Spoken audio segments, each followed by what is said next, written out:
The following is the trial balance of Anand as on 31st December 2004. ഒരു trial balance ആണ് തന്നിരിക്കുന്നത്. എന്നിട്ടൊരു 5 അഡ്ജസ്റ്റ്മെൻറ്റും തന്നിട്ടുണ്ട്. ക്യാപിറ്റൽ ബാലൻസ് ഷീറ്റിൻ്റെ ലൈബിലിറ്റി സൈഡിൽ വരുന്ന ഐറ്റമാണ്. ഡ്രോയിങ്സ് അറിയാം, ക്യാപിറ്റലിൻ്റെ കൂടെ നെറ്റ് പ്രോഫിറ്റ് ഉണ്ടെങ്കിൽ കൂട്ടണം, കുറയ്ക്കണം drawings. Plant and machinery balance ഷീറ്റിൻ്റെ അസറ്റ് സൈഡിൽ വരും. സ്റ്റോക്ക്, ഓപ്പണിംഗ് സ്റ്റോക്ക് എവിടെ വരും? ട്രേഡിംഗ് അക്കൗണ്ടിൽ. പർച്ചേസസ് ട്രേഡിംഗ് അക്കൗണ്ടിൽ. റിട്ടേൺ ഇൻവേഡ് എന്ന് വെച്ചാൽ സെയിൽസ് റിട്ടേൺ, സെയിൽസിൽ നിന്നും സെയിൽസ് റിട്ടേൺ കുറയ്ക്കണം. റിട്ടേൺ ഔട്ട്വേഡ് പർച്ചേസിൽ നിന്നും പർച്ചേസ് റിട്ടേൺ കുറയ്ക്കണം.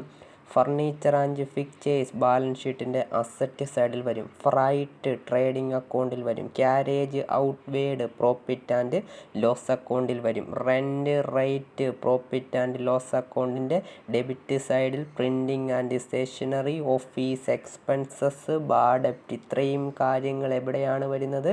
പ്രോഫിറ്റ് ആൻഡ് ലോസ് അക്കൗണ്ടിൻ്റെ ഡെബിറ്റ് സൈഡിൽ വരുന്ന ഐറ്റമാണ്. ഓക്കെ. പ്രൊവിഷൻ ഫോർ ഡൗട്ട്ഫുൾ ഡെപ്റ്റ് വളരെ ശ്രദ്ധിച്ചിരിക്കുക. പ്രൊവിഷൻ ഫോർ ഡൗട്ട്ഫുൾ ഡെപ്റ്റ്, ഓൾഡ് പ്രൊവിഷൻ. എന്താണ് ഓൾഡ് പ്രൊവിഷൻ? ഞാൻ നിങ്ങളോട് പറഞ്ഞായിരുന്നു, ട്രയൽ ബാലൻസിൽ മാത്രം പ്രൊവിഷൻ ഫോർ ഡൗട്ട്ഫുൾ ഡെപ്റ്റ് എന്ന് പറഞ്ഞ് തരികയാണെങ്കിൽ പ്രോഫിറ്റ് ആൻഡ് ലോസ് അക്കൗണ്ടിൽ ബാഡ് ഡെപ്റ്റിൽ നിന്നും കുറച്ച് കാണിക്കണമെന്ന്. എന്ത് ചെയ്യണമെന്ന്? ബാഡ് ഡെപ്റ്റിൽ നിന്നും കുറച്ച് കാണിക്കണമെന്ന്. അടുത്തത് സൺട്രി ഡെപ്റ്റേഴ്സ്. സൺട്രി ഡെപ്റ്റേഴ്സിനൊക്കെ അഡ്ജസ്റ്റ്മെൻറ്റ് വരുന്നതാണെന്നും കൂടെ ഓർത്തോണം. അത് ബാലൻസ് ഷീറ്റിൽ വരുന്ന ഐറ്റമാണ്. സൺട്രി ക്രെഡിറ്റേഴ്സ് ബാലൻസ് ഷീറ്റിൻ്റെ ലൈബിലിറ്റി സൈഡിൽ വരും. ബിൽസ് പേയബിൾ ബാലൻസ് ഷീറ്റിൻ്റെ ലൈബിലിറ്റി സൈഡിൽ വരുന്ന ഐറ്റമാണ്. അപ്പോൾ ബിൽസ് റിസീവബിൾ എവിടെ വരും? ബാലൻസ് ഷീറ്റിൻ്റെ അസറ്റ് സൈഡിൽ വരും. ഡിസ്കൗണ്ട്. എന്താണ് ഡിസ്കൗണ്ട്? നിങ്ങൾ എമൗണ്ട് എഴുതിയേക്കുന്നത് എവിടെയാണെന്ന് ശ്രദ്ധിക്കണം. ഡിസ്കൗണ്ടിൻ്റെ എമൗണ്ട് എഴുതിയേക്കുന്നത് ക്രെഡിറ്റ് കോളത്തിലാണ്. ക്രെഡിറ്റ് കോളത്തിൽ എമൗണ്ട് എഴുതിയാൽ അതിൻ്റെ അർത്ഥം എന്താണ്? നമുക്ക് ഡിസ്കൗണ്ട് കിട്ടിയെന്ന. ഡിസ്കൗണ്ട് റിസീവ്ഡ് എന്ന് പറയുന്ന ഒരു ഇൻഡയറക്റ്റ് ഇൻകമാണ്. എല്ലാ ഇൻഡയറക്റ്റ് ഇൻകങ്ങളും രേഖപ്പെടുത്തുന്നത് പ്രോഫിറ്റ് ആൻഡ് ലോസ് അക്കൗണ്ടിൻ്റെ ക്രെഡിറ്റ് സൈഡിൽ. അപ്പോൾ ഡിസ്കൗണ്ട് റിസീവ്ഡ് എവിടെ കാണിക്കണം? പ്രോഫിറ്റ് ആൻഡ് ലോസ് അക്കൗണ്ടിൻ്റെ ക്രെഡിറ്റ് സൈഡിൽ കാണിക്കണം. വേജസ് ആൻഡ് സാലറീസ്, പലർക്കും സംശയം വരും. വേജസും ഉണ്ട്, സാലറിയുമുണ്ട്. നിങ്ങളപ്പോൾ ആദ്യം പറഞ്ഞ ഐറ്റം നോക്കണം. ഇവിടെ ആദ്യം പറഞ്ഞത് വേജസ് അല്ലേ?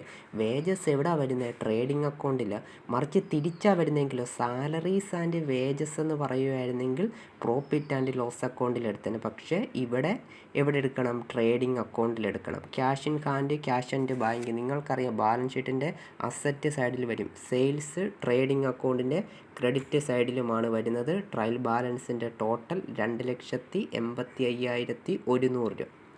അഡ്ജസ്റ്റ്മെൻറ്റിലേക്ക് പോകാം. Close stock on 31st December 2004 is 45,000. എവിടൊക്കെ എഴുതണം? ട്രേഡിംഗ് അക്കൗണ്ടിൻ്റെ ക്രെഡിറ്റ് സൈഡിലും എഴുതണം, ബാലൻസ് ഷീറ്റിൻ്റെ അസറ്റ് സൈഡിലും ക്ലോസിംഗ് സ്റ്റോക്ക് കാണിക്കണം. റൈറ്റ് ഓഫ് 1,000 ആസ് ബാഡ് ഡെപ്റ്റ്. മക്കളെ, ബാഡ് ഡെപ്റ്റ് ഒരു 1,000 രൂപ ഫർദർ ബാഡ് ഡെപ്റ്റ് ഞാൻ പഠിപ്പിച്ചായിരുന്നു. ബാലൻസ് ഷീറ്റിൽ സൺട്രി ഡെപ്റ്റേഴ്സിൽ നിന്നും ഫർദർ ബാഡ് ഡെപ്റ്റ് കുറയ്ക്കണം. പ്രോഫിറ്റ് ആൻഡ് ലോസ് അക്കൗണ്ടിൽ ബാഡ് ഡെപ്റ്റിൻ്റെ കൂടെ ഫർദർ ബാഡ് ഡെപ്റ്റ് കൂട്ടിക്കാണിക്കണം. ഓക്കെ. അടുത്ത പ്രൊവിഷൻ ഫോർ ഡൗട്ട്ഫുൾ ഡെപ്റ്റ് is to be maintained at 5% of sundry debtors. Sundry ഡെപ്റ്റേഴ്സിൻ്റെ 5% പ്രൊവിഷൻ ഫോർ ഡൗട്ട്ഫുൾ ഡെപ്റ്റ്. എന്ത് ചെയ്യണമെന്ന് ചോദിച്ചാൽ സൺട്രി ഡെപ്റ്റേഴ്സിൽ നിന്നും ഫർദർ ബാഡ് ഡെപ്റ്റ് കുറച്ച് കിട്ടുന്ന എമൗണ്ട് എത്രയാണോ അതിൻ്റെ 5% എടുക്കുമ്പോഴാണ് പ്രൊവിഷൻ ഫോർ ഡൗട്ട്ഫുൾ ഡെപ്റ്റ് കിട്ടുന്നത്. അതിൻ്റെ 5% എടുക്കുമ്പോഴാണ് പ്രൊവിഷൻ ഫോർ ഡൗട്ട്ഫുൾ ഡെപ്റ്റ് കിട്ടുന്നത്. അത് ബാലൻസ് ഷീറ്റിൽ കുറയ്ക്കുകയും പ്രോഫിറ്റ് ആൻഡ് ലോസ് അക്കൗണ്ടിൽ കൂട്ടിക്കാണിക്കുകയും വേണം. ഇത്രയുമേ ഉള്ളു ബാലൻസ് ഷീറ്റുമായി റിലേറ്റഡ് ആയിട്ടുള്ള അഡ്ജസ്റ്റ്മെൻറ്റ്. പക്ഷേ പ്രോഫിറ്റ് ആൻഡ് ലോസ് അക്കൗണ്ടിൽ ബാഡ് ഡെപ്റ്റിൻ്റെ കൂടെ ബാഡ് ഡെപ്റ്റിൻ്റെ കൂടെ ഫർദർ ബാഡ് ഡെപ്റ്റ് കൂട്ടണം. പ്രൊവിഷൻ ഫോർ ബാഡ് ഡെപ്റ്റും കൂട്ടണം. പ്രൊവിഷൻ ഫോർ ഡൗട്ട്ഫുൾ ഡെപ്റ്റ് ട്രയൽ ബാലൻസിൽ തന്നിട്ടുള്ളത് കുറയ്ക്കുകയും വേണം. പ്രോഫിറ്റ് ആൻഡ് ലോസ് അക്കൗണ്ടിൽ 4 അഡ്ജസ്റ്റ്മെൻ്റ് ഉണ്ട്. ബാഡ് ഡെപ്റ്റിൽ ബാലൻസ് ഷീറ്റിൽ 3 അഡ്ജസ്റ്റ്മെൻറ്റേ പറയുന്നുള്ളൂ. അടുത്ത wages and salaries outstanding 1400. Wages and salary എന്ന് പറയുന്ന ട്രേഡിംഗ് അക്കൗണ്ടിൽ വരുന്ന ഐറ്റമാണ്. അതിൻ്റെ കൂടെ 1400 രൂപ കൂട്ടണം. എന്നിട്ട് ഈ 1400 രൂപ ബാലൻസ് ഷീറ്റിൻ്റെ ലയബിലിറ്റി സൈഡിൽ കാണിക്കണം. എവിടെ കാണിക്കണം? ബാലൻസ് ഷീറ്റിൻ്റെ ലയബിലിറ്റി സൈഡിൽ. അടുത്ത adjustment depreciate plant and machinery 5%. Plant and മെഷീനറിയുടെ 5% ബാലൻസ് ഷീറ്റിൻ്റെ അസറ്റിൽ നിന്നും കുറച്ച് കാണിക്കുകയും പ്രോഫിറ്റ് ആൻഡ് ലോസ് അക്കൗണ്ടിൽ ഡെബിറ്റ് ചെയ്യുകയും വേണം. എന്ത് ചെയ്യണം? പ്രോഫിറ്റ് ആൻഡ് ലോസ് അക്കൗണ്ടിൽ ഡെബിറ്റ് ചെയ്യുകയും വേണം. അതിനുശേഷം ട്രേഡിംഗ് അക്കൗണ്ട് ക്ലോസ് ചെയ്യണം. ഗ്രോസ് പ്രോഫിറ്റായിട്ട് ഒരു 39,800 രൂപ കിട്ടും. ഇത് പ്രോഫിറ്റ് ആൻഡ് ലോസ് അക്കൗണ്ടിലേക്ക് ബ്രോ ഡൗൺ ചെയ്യണം. അതിനുശേഷം profit and loss account close ചെയ്യുമ്പോൾ നെറ്റ് പ്രോഫിറ്റായിട്ട് നിങ്ങൾക്ക് 28,150 രൂപ കിട്ടും. ഇതിനെ ബാലൻസ് ഷീറ്റിൻ്റെ ക്യാപിറ്റലിലേക്ക് ട്രാൻസ്ഫർ ചെയ്യണം.